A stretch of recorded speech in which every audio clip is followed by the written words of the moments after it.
Assalamu alaikum, қалай қырғыз елім. Мен Ош шаарына караштуу номер 38 Жол Мамытов атындагы орто мектебинин 8 Б классынын окуучусу Садыков Нургазы. Манастын элге акыл насаат айтышы. Былкылдатпай күнтөйдүн коросун басты кыргыздар, коюн төшкө жайдырбай, коктуга биесин айдатпай, желелерин түрдүрөп, желдентип жылкы сүрдүрөп, көгөндө козу байлануу, мамыда күлүк айлануу, коюна кошуп байларды кокуйлатып айдадың. Көбүнөн бутак чыккан аз, байкуш болду сыягы, колдоңдоп сөз айткандын колун бекем байлады, неченин көзү кызарып чети кашайды.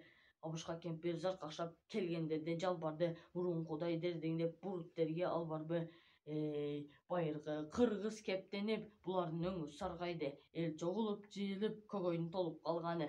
Ошол кезде манастын ачуу азмастарадың, кулакка кирген ызычы, зыркырап жаткан адамы, эмне шундук болду деп эл тарапты карады, жакшылап кабар ала албай, жакындардан сурады, дадылап сырды жашырбай. Ошондо балта айтканы кагылайын каралдым, көкөлөсүн арбагың, алтын шуу алаштын багынан бүткөн маанайым, жансылан кыргыз элиме, жанып турган чырагым, ыйлай берсин сарбашыл, эмнесин сурайсың, кезеги келип алардын келин алды элдериң.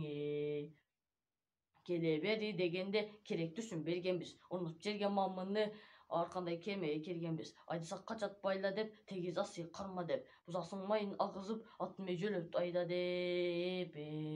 Азапты салган кармактар, ал кородо таланган, алан эмне айла бар.